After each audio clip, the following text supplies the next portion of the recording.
கர்த்தருடைய சித்தம் பிரிஞ்சு இருக்கிறது இல்லை, ஒன்றாக இருக்கிறது. கர்த்தருடைய சித்தம் திருமண வாழ்க்கையில் தோல்வி அடைவதில்லை, வெற்றி அடைவது. கர்த்தருடைய சித்தம் உங்களுடைய குடும்பம் வாழ்ந்திருப்பது. கர்த்தருடைய சித்தம் உங்களுடைய பிள்ளைகள் நல்லா இருப்பது. கர்த்தருடைய சித்தம் உங்களுடைய வீடு கட்டப்படணும். வீடு ஞானத்தினால் கட்டப்படணும், விவேகத்தினால் நிலைநிறுத்தப்படணும், அறிவினால் அதன் அறைகளில் அருமையும் இனிமையுமான சகலவித பொருளும் நிறைஞ்சிருக்கணும். இதுதான் கர்த்தருடைய சித்தம்.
போதகர் சாம் செல்லத்துறை அவர்கள் நடத்தும் பூரண சுவிசேஷ வேதாகம கல்லூரியில் ஊழிய பயிற்சி பெற உடனே விண்ணப்பிக்கவும். விண்ணப்ப படிவம் பெற பூரண சுவிசேஷ வேதாகம கல்லூரி, தபால் பெட்டி எண் 494, சென்னை 7 அல்லது கீழ்காணும் தொலைபேசி எண்களில் தொடர்பு கொள்ளவும்.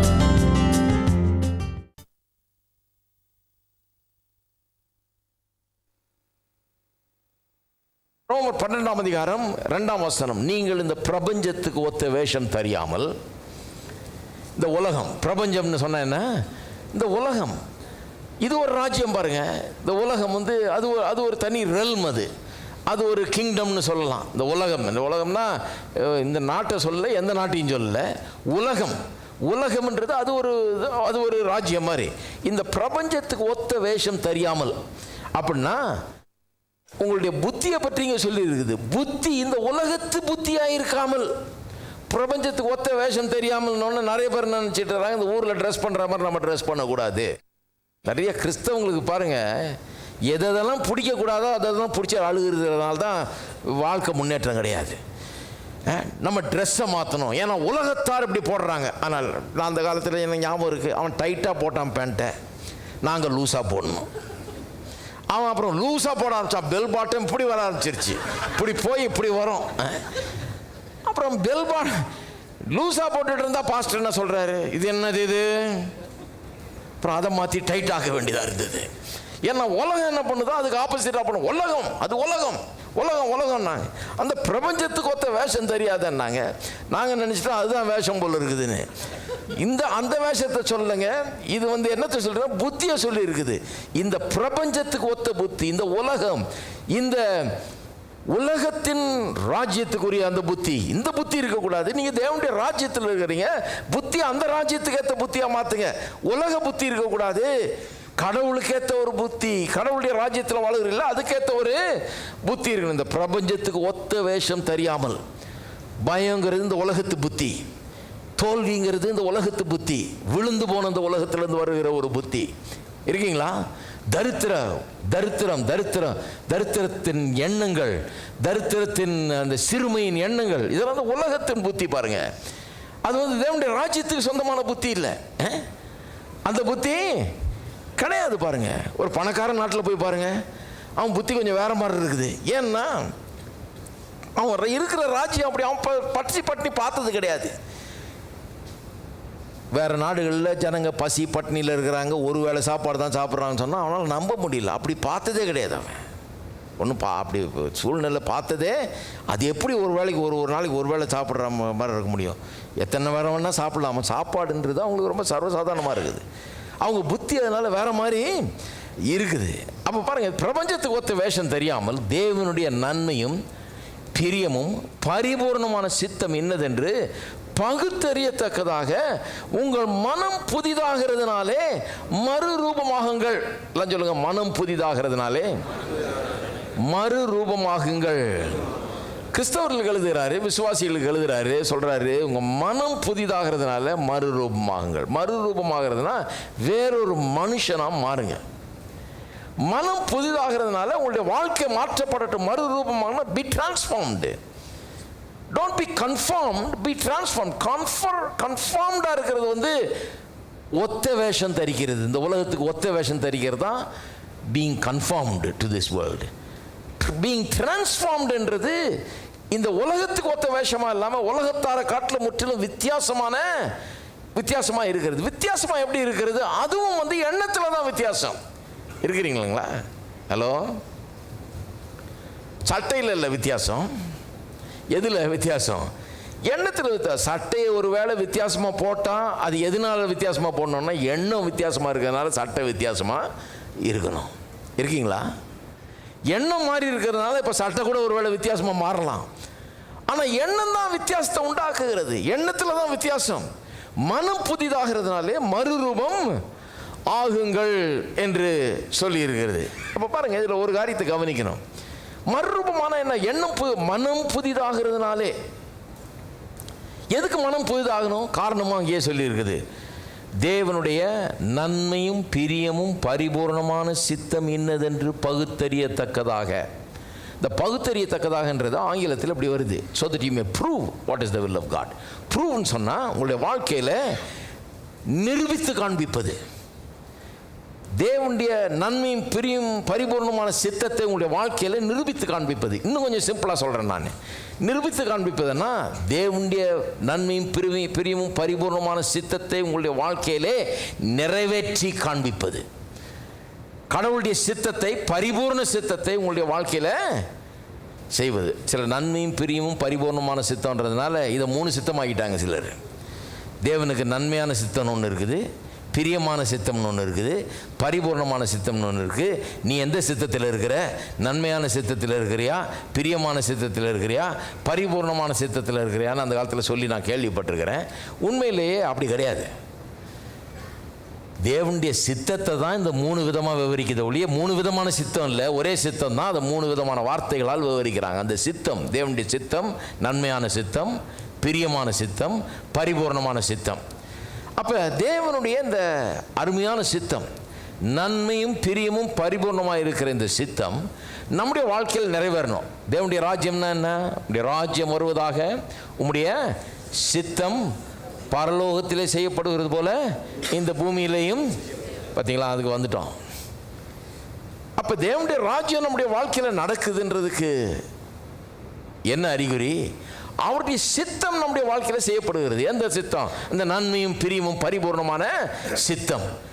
கடவுளுடைய அந்த பரிபூர்ணமான சித்தம் நம்முடைய வாழ்க்கையில் நிறைவேறணும். அப்போதான் தேவனுடைய ராஜ்யத்தில் நம்ம வாழ்கிறோம், அந்த ராஜ்யம் நமக்குள்ளே ஆளுகை செய்கிறது என்கிற அர்த்தம். அப்போ அந்த நன்மையும் பிரியமும் பரிபூர்ணமான சித்தம் நம்முடைய வாழ்க்கையில் வந்து நிறைவேற வேணும் என்று சொன்னால், அது நம்முடைய வாழ்க்கையில் நடக்க வேண்டும் என்று சொன்னால் என்ன ஆகணுமா? மனம் புதிதாக வேண்டும். இந்த நன்மையும் பிரியமும் பரிபூர்ணமான சித்தம் என்ன? நீங்கள் ரட்சிக்கப்படுவது தேவனுடைய பரிபூர்ணமான சித்தம். ரட்சிக்கப்பட்டவர்களுக்கு தேவனுடைய சித்தம் என்ன? தேவனுடைய பிள்ளைகளுக்கு தேவனுடைய சித்தம் என்ன? நீங்கள் சுகமாக இருப்பது தேவனுடைய சித்தம். அப்போ அவருடைய நன்மையும் பிரியமும் பரிபூர்ணமான சித்தம் உங்களுடைய வாழ்க்கையில் என்னங்க? நீங்கள் நல்லா ஆரோக்கியமாக சுகமாக இருப்பது. இந்த உலகத்தில் நோய்கள் இருக்குது, அது இருக்குது வந்து தாக்குது, எல்லாம் பண்ணுது. ஆனால் தேவனுடைய சித்தம் என்ன? தேவனுடைய சித்தம் வந்து நீங்கள் அப்படி இருக்கணும்னு இல்லை, நீங்கள் இப்படி இருக்கணுன்றது. ஆரோக்கியமாக இருக்கணும், சுகமாக இருக்கணுங்கிறது தான் தேவனுடைய சித்தம். சுகம்தான் தேவனுடைய சித்தம். அப்போ எது நடக்க போகுது உங்களுடைய வாழ்க்கையில்? இந்த உலகம் விழுந்து போன இந்த உலகத்தின் அந்த காரியம் நடக்க போதா, அல்லது நம்முடைய சர்வ வல்லமுள்ள தேவனுடைய சித்தம் நம்முடைய வாழ்க்கையில் நிறைவேற போதா? நான் நல்லா இருக்கணும்னு கடவுள் விரும்புகிறார், நான் ஆரோக்கியமாக இருக்கணும்னு விரும்புகிறார், நான் நல்லா இருந்தால் தான் இங்கே வந்து பிரசங்கம் பண்ண முடியும், நான் ஊழியம் செய்ய முடியும், அப்படி இருக்கணும்னு கர்த்தர் விரும்புகிறார். இதுதான் கடவுளுடைய சித்தம். அப்போ தான் நான் ஒரு தகப்பனாக இருக்க முடியும், அப்போ தான் என் வீட்டுக்கு நான் ஒரு தலைவனாக இருக்க முடியும், அப்போ தான் நான் செய்ய வேண்டிய காரியங்களை செய்ய முடியும். எல்லாத்துக்கும் மேலே அப்போ தான் நான் கடவுள் என்னை எதுக்காக உண்டாக்கி வச்சிருக்கிறாரோ அந்த நோக்கத்தை நான் நிறைவேற்ற முடியும். இல்லைங்களா? கடவுளுடைய சித்தம், சுகம் என்பது கடவுளுடைய சித்தம். அப்போ கடவுளுடைய சித்தம் என் வாழ்க்கையில் நிறைவேற வேண்டும். அந்த சுகம் என்கிற தேவனுடைய சித்தம் நிறைவேற வேண்டும் என்றால் முதல்ல என்ன மாறணும்? மனம் மாற வேணும். நிறைய கிறிஸ்தவங்க நினைக்கிறாங்க பாருங்க, வியாதியும் தேவனுடைய சித்தம்னு நினைக்கிறாங்க. இருக்கீங்களா? அதுவும் தேவனுடைய சித்தமாக இருக்கலாம் இல்லையா? இதுவும் சித்தமாக இருக்கலாம், அதுவும். கிறிஸ்தவங்களை மாதிரி ஒரு குழப்பவாதிங்க எங்கேயும் பார்க்க முடியாது. நீங்கள் சில கிறிஸ்தவங்க மாதிரி போட்டு குழப்பி ஒரு வழியாக ஆகிடுவாங்க உங்களை. இதுவும் சித்தமாக இருக்கலாம், அதுவும் சித்தமாக இருக்கலாம். ஒருத்தர் சொல்கிறாரு, சில நேரத்தில் சாபம் ஆசீர்வாதமாக இருக்கும், ஆசீர்வாதம் சாபமாக இருக்கும். இது மாதிரி எங்கேயுமே கேட்க முடியாது பாருங்கள். பைபிளில் சாபம் ஏதோ ஆசீர்வாதம்னு க்ளீனாக சொல்லியிருக்குது. ஆனால் அவர் சொல்கிறாரு, நல்லா படித்த மனுஷன் எழுதியிருக்காரு பாருங்கள் புக்கு, சாபம் ஆசீர்வாதமாக இருக்குமா, ஆசீர்வாதம் சாபமாக இருக்குமா? சொல்ல முடியாது. அப்போ என்னத்தை தான் சொல்கிறது? ஆசீர்வாதம் வரும்போது சந்தேகத்தோடு தான் பார்க்கணும், சாபமா ஆசீர்வாதமா, ரியலாக ஆசீர்வாதமா சாபமா? ஏன்னா ஆசீர்வாதம் சாபமாக இருக்கலாமே. சாபம் வரும்போது சில நேரத்தில் சந்தோஷமோடு அதை ஏற்றுக்கொள்ள வேண்டியதான், ஏன்னா இது ஒருவேளை ஆசீர்வாதமாக இருக்கலாமே. என்ன குழப்பம் பாருங்க. தேவனுடைய சித்தத்தில் எந்த குழப்பமும் கிடையாது. சுகம் தேவனுடைய சித்தம், அது உங்களுடைய வாழ்க்கையில் நிறைவேற வேணும். எப்படி நிறைவேறும்? மனம் புதிதாகிறதுனால. நம்முடைய மனம் புதிதாகணும். அதே போல் செழிப்பு தேவனுடைய சித்தம். தரித்திரம் ஒருபோதும் தேவனுடைய சித்தம் கிடையாது பாருங்கள். ஒருவேளை இன்றைக்கு தரித்திரத்தில் இருக்கலாம், நம்ம சூழ்நிலை நிமித்தமாக, நம்முடைய ஏதோ ஒரு ஏழை குடும்பத்தில் பிறந்தது நிமித்தமாக, பல சூழ்நிலை நிமித்தமாக கடனில் சிக்கி மற்ற பல நஷ்டங்களை அடைந்து எல்லாத்தையும் இழந்து பல சூழ்நிலைகள் உலகத்தில் இருக்குது பாருங்கள், பல சூழ்நிலைகள். அதன் நிமித்தமாக ஒருவேளை இன்றைக்கி தரித்திரத்தில் இருக்கலாம். ஆனால் அது கடவுளுடைய சித்தம் கிடையாது. அது கடவுள் உங்களுக்காக வைத்திருக்கிற சித்தம் கிடையாது. கடவுள் அங்கிருந்து உங்களை எங்கே கொண்டு வர விரும்புகிறாரு? செழிப்புக்கு கொண்டு வர விரும்புகிறாரு. அது சித்தம்னா அதில் செட்டில் ஆகிடக்கூடாது. என்னமோ தெரியலங்க, கத்தடி சித்தம். வேலை இல்லை, அது கத்தடி சித்தம். சாப்பாடு இல்லை, அது கத்தடி சித்தம். ஒருத்தர் சொல்றார், மனைவி பொட்டி தூக்கிட்டு போயிட்டாங்க, அதுவும் கத்தடி சித்தமாக இருக்கலாம். ஐயோ, இவங்கெல்லாம் கத்தடி பிள்ளைங்க. இவங்கெல்லாம் எது கர்த்தருடைய சித்தம்ன்றதை பற்றி அவ்வளோ பெரிய ஒரு சந்தேகம், ஒரு போராட்டம் மனசில். நான் சொல்லுகிறேன், செழிப்பாக இருப்பது கர்த்தருடைய சித்தம். உங்களுடைய வீட்டில் போதுமான அளவுக்கு இருப்பது, போதுமானதுக்கு மிகவும் அதிகமாக இருப்பது, ஏராளம் தாராளமாக இருப்பது, நிறைந்து வழிவது, கர்த்தருடைய சித்தம். களஞ்சியங்கள் பூர்ணமாய் நிரம்பும், ஆலைகள் திராட்சரசம் புரண்டு ஓடுங்கிறது கர்த்தருடைய சித்தம். நீங்கள் பட்டினி கிடக்கக்கூடாதுங்கிறது கர்த்தருடைய சித்தம். உங்களுக்கு வேலை இருக்கணும், அந்த வேலை வெற்றிகரமாக இருக்கணும், அதில் நீங்கள் நல்லா சம்பாதிக்கணும், நல்லா வாழணுங்கிறது கர்த்தருடைய சித்தம். உங்களுக்கு நல்ல வீடு இருக்கணுன்றது கர்த்தருடைய சித்தம். ஸ்கூட்டரில் 4 பேர் ஏறி உட்காந்துட்டு போகிறதுக்கு பதிலாக குழந்தை தூங்க அப்படியே தூக்கிட்டு நீங்களும் தூங்கிட்டே போகிறதுக்கு பதிலாக ஒரு காரில் போகிறதுங்கிறது கர்த்தருடைய சித்தம். நிறைய பேர் எனக்கு ஐயோ, ஒருத்தர் சொன்னார், இயேசு நடந்து இல்லையா போனார்?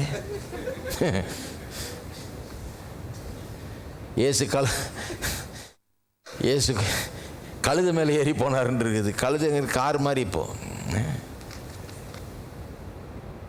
இப்போ கார் வச்சிருக்கிற மாதிரி அப்போ கழுத. யாரும் ஏறிடாத கழுத ஒன்று எடுத்துகிட்டு வந்தார். அப்படின்னா பிராண்ட் நியூவாக எடுத்துகிட்டு வான்றார். யூஸ்டெல்லாம் வாங்கிட்டு வர்றத பிராண்ட் நியூ அதில் தான் ஏறுவேன்றார். எவனும் ஏறிடாத கழுத. அப்போ ஆளுக்கு ஒரு கழுத இருக்க வேண்டியது அவசியம்.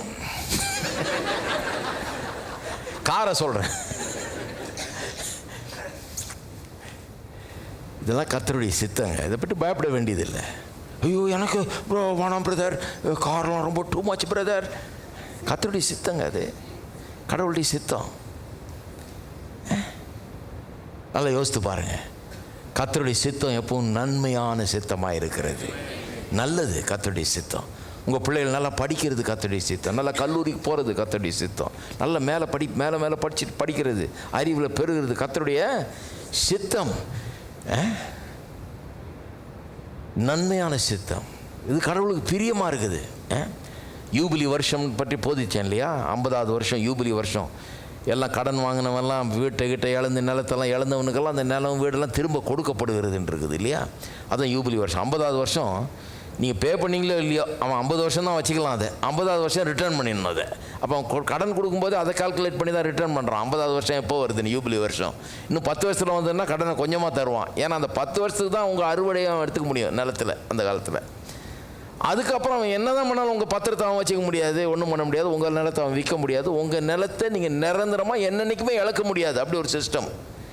அப்போ அந்த யூபிலி வருஷத்தில் பெரிய யூபிலின்ற பேருக்கே அர்த்தமே பெரிய மகிழ்ச்சி, ஆரவாரம், மகிழ்ச்சி. அப்போ எவ்வளோ சந்தோஷமாக இருந்திருக்கும் பாருங்கள் ஜனங்களுக்கு. அந்த யூபிலி வருஷத்தில் இழந்து போன எல்லாம் திரும்ப கிடைக்குது. தன்னுடைய தனிப்பட்ட உரிமை, அடிமைகளாக போனவங்க, கடனை வாங்கிட்டு கொடுக்க முடியாமல் போய் அடிமையாக வேலை செஞ்சவங்க கூட திரும்ப வந்துடலாம் வீட்டுக்கு. இனிமேல் அடிமையாக இருக்க வேண்டியதில்லை. நிலம் வீடெல்லாம் திரும்ப வந்துடுது. அவ்வளோ பெரிய ஒரு சந்தோஷத்தின் வருஷமாக இருந்தது. அந்த வருஷத்துக்கு இன்னொரு பேர் என்ன தெரியுமா? தேவனுடைய அனுக்கிரக வருஷம் என்று சொல்லப்பட்டிருக்கிறது. ஆங்கிலத்தில் அப்படி வருது, the acceptable year of the Lord. அது எப்படி மொழிபெயர்க்கலாம்? அனுக்கிரக வருஷன்றது தேவனுக்கு பிரியமான வருஷம். கர்த்தர் நீங்கள் கடனில் இருக்கிறத பிரியப்படுறாரா? கிடையாதுங்க. நீங்கள் கடனிலிருந்து விடுதலையாகி உங்களுக்கு வீடு திரும்ப கிடச்சி, உங்களுக்கு நிலம் திரும்ப கிடச்சி, நீங்கள் இழந்ததெல்லாம் திரும்ப கிடச்சி, இழந்ததுக்கு மேலே திரும்ப கிடைக்கிறது கர்த்தருடைய சித்தம். அது கர்த்தருக்கு பிரியமாக இருக்குது. அது நன்மையான சித்தம், பிரியமான சித்தம், பரிபூர்ணமான சித்தம். கர்த்தருடைய சித்தத்தில் பரிபூர்ணம் இருக்குது, குறைவே கிடையாது. பாருங்கள், இதெல்லாம் கொஞ்சம் யோசித்து பார்க்கணும். அப்போ இந்த சித்தம் வாழ்க்கையில் நிறைவேற வேணும் என்று சொன்னால் அதுக்காக தான் மனம் புதிதாகிறதுனால மறுரூபமாங்கன்னு சொல்லியிருக்கு வசனத்தை பாருங்கள். அப்படியே சொல்லியிருக்கு பாருங்கள். தேவனுடைய நன்மையும் பிரியமும். எதுக்கு இந்த பிரபஞ்சத்துக்கு ஒத்த வேஷம் தரிக்கக்கூடாது சொல்லியிருக்குது. இந்த பிரபஞ்சத்துக்கு ஒத்த வேஷம் தெரியாமல் தேவனுடைய நன்மையும் பிரியமும் பரிபூர்ணமான சித்தம் இன்னதென்று பகுத்தறியத்தக்கதாக உங்கள் மனம் புதிதாகிறதுனாலே. எதுக்கு மனம் புதிதாகணும்? எதுக்கு மறுரூபமாகணும்? எதுக்கு வேற மனுஷராக மாறணும் நம்ம?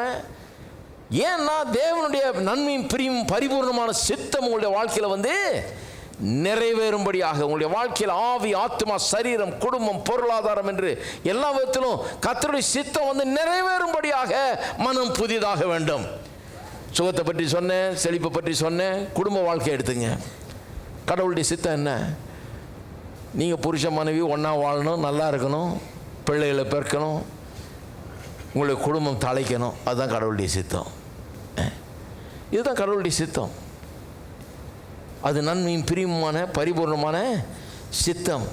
பிரிஞ்சு இருக்கிறது கடவுளுடைய சித்தம் கிடையாது. ஆளுக்கு ஒரு பக்கம் போகிறது கடவுளுடைய சித்தம் கிடையாது. நிறைய பேர் நினச்சிட்டு இருக்கிறாங்க அது கடவுளுடைய சித்தம் நினைக்கிறேன். பிரதர் ஒருத்தர் சொல்ல, நான் விட்டுட்டேங்க, கர்த்தருடைய சித்தப்படி நடக்கட்டும்னு. அதனால தான் அப்படிலாம் நடந்துகிட்டு இருக்குது.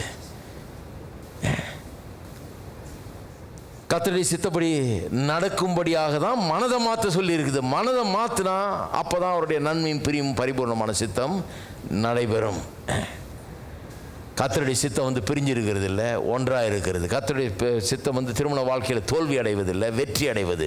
கர்த்தருடைய சித்தம் உங்களுடைய குடும்பம் வாழ்ந்திருப்பது. கர்த்தருடைய சித்தம் உங்களுடைய பிள்ளைகள் நல்லா இருப்பது. கர்த்தருடைய சித்தம் உங்களுடைய வீடு கட்டப்படணும். வீடு ஞானத்தினால் கட்டப்படணும், விவேகத்தினால் நிலைநிறுத்தப்படணும், அறிவினால் அதன் அறைகளில் அருமையும் இனிமையுமான சகலவித பொருளும் நிறைஞ்சிருக்கணும். இதுதான் கர்த்தருடைய சித்தம். உங்கள் வீட்டை குறித்த கர்த்தருடைய சித்தம். எத்தனை பேர் இருக்கிறீங்க? அப்போ கர்த்தருடைய சித்தம் நிறைவேறும்படியாக தான் என்ன சொல்லியிருக்குது? இந்த கர்த்தருடைய சித்தம் நிறைவேறும்படியாக தான் மனம் புதிதாகிறதுனாலே மறுரூபமாங்கள். அப்போ நான் சொல்லுகிறேன், நம்முடைய மனம் எப்படி இருக்குதுன்றதுக்கும் கர்த்தருடைய சித்தம் நம்முடைய வாழ்க்கையில் நிறைவேறதுக்கும் ஒரு பெரிய கனெக்ஷன் இருக்குது. There is a connection between our mentality and our life. நம்முடைய மென்டாலிட்டிக்கும் நம்முடைய வாழ்க்கைக்கும் ஒரு சம்பந்தம் இருக்கிறது என்று வேதம் சொல்லுகிறது. நம்முடைய மென்டாலிட்டி எப்படி இருக்குமோ அப்படி தான் நம்முடைய வாழ்க்கை இருக்க போகிறது. நம்முடைய மென்டாலிட்டி, நம்முடைய வாழ்க்கை தேவனுடைய ராஜ்யத்துக்கு ஏற்ற வாழ்க்கையாக இருக்கணும்னா, ராஜ்யம் எப்படிப்பட்ட ராஜ்யம்? ஐஸ்வர்யத்தின் ராஜ்யம். இந்த ராஜ்யத்தில் பஞ்சம் கிடையாதுங்க. இது பஞ்ச ராஜ்யம் கிடையாது. இதில் பசிப்பட்டினி கிடையாது, இதில் குறைவு கிடையாது. அப்போ இந்த இப்படி ஒரு ராஜ்யத்தில் நம்ம வாழணும்னா, அந்த ராஜ்யத்தின் நன்மைகளை நாம் அனுபவிச்சோம்னா அதற்கேற்ற ஒரு புத்தி நமக்கு இருக்க வேணும். மென்டாலிட்டிக்கு ஏற்ற மாதிரி தான் வாழ்க்கை இருக்கும். நிறைய பேர் இன்றைக்கு கிறிஸ்தவர்களாக இருக்கிறாங்க, ரட்சிக்கப்பட்டிருக்கிறாங்க, செத்தா மோட்சம் போவாங்க, அந்த நிலைக்கு வந்துட்டாங்க, இயேசுவை ரட்சகராக ஏற்றுக்கொண்டிருக்கிறாங்க.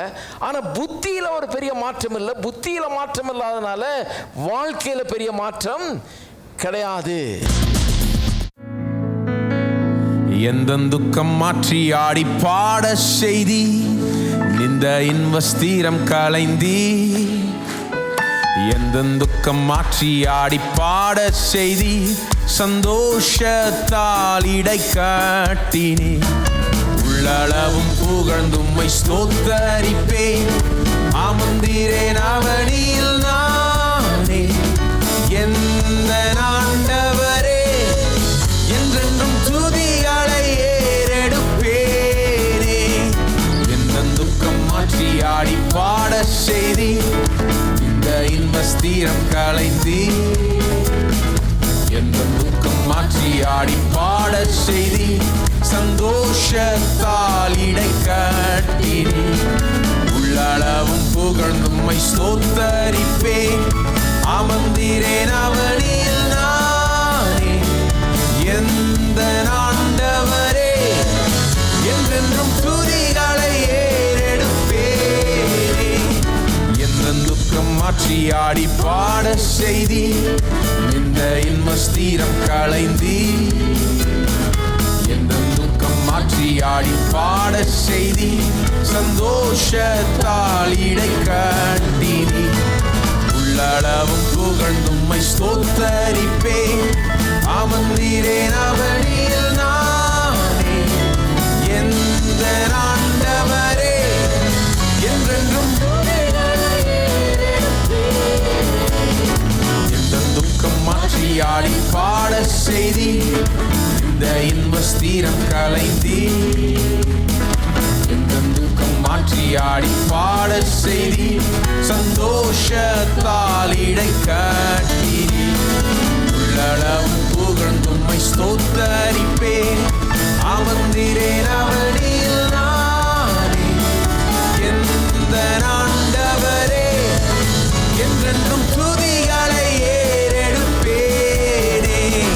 எந்த துக்கம் மாற்றி ஆடி பாட செய்தி, இந்த இன்வஸ்தீரம் கலைந்தி. எந்த துக்கம் மாற்றி ஆடி பாட செய்தி, சந்தோஷத்தால் இடை கட்டினி. உள்ளளவும் புகழ்ந்தும்மை ஸ்தோத்தரிப்பேன், அமர்ந்திரேன் அவனில் நானே. எந்த ஆண்டவரே என்றென்றும் துதிகளை ஒரே முறை பாடும். எந்த துக்கம் மாற்றி ஆடி பாட செய்தி இந்த இல்மஸ்தீரம் கலைந்தி. எந்த துக்கம் மாற்றி ஆடி பாட செய்தி சந்தோஷத்தால் இடை கட்டி. உள்ளளவும் புகழ்ந்தும்மை ஸ்தோத்தரிப்பேன். அமர்ந்திரேன் அவனில் நானே. எந்த ஆண்டவரே என்றென்றும் துதிகளை. என் ஆத்துமாவே கர்த்தரை ஸ்தோத்தரி. என் முழு உள்ளமே அவர் பரிசுத்த நாமத்தை ஸ்தோத்தரி. என் ஆத்துமாவே கர்த்தரை ஸ்தோத்தரி. என் முழு உள்ளமே அவர் பரிசுத்த நாமத்தை ஸ்தோத்தரி. என் ஆத்துமாவே என் முழு உள்ளமே அவர் ஓ என் ஆத்துமாவே என் முழு உள்ளமே அவர் பரிசுத்த நாமத்தை. அவர் செய்த சகல உபகாரங்களையும் மறவாதே. அவர் செய்த சகல உபகாரங்களையும் மறவாதே. அவர் செய்த சகல உபகாரங்களையும் மறவாதே. அவர் செய்த சகல உபகாரங்களையும் மறவாதே.